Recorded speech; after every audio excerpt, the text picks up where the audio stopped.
என்ன மனநிலையில் பேசுகிறாங்கன்றதுலாம் நமக்கு தெரியல. அவங்க யாருன்றதே எனக்கு பெருசாக ஐடியா இல்லை.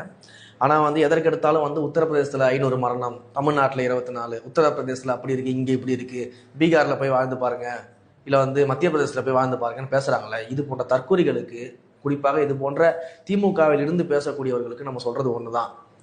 நீங்கள் அடுத்த எலெக்ஷனில் உங்கள் தலைவர் ஓட்டு கேட்டு போகும்போது உத்தரப்பிரதேசத்தில் 500 கொலைகள் நடந்திருக்குது, நமக்கு 24 தான் நடந்திருக்கு, ஓட்டு போடுங்க.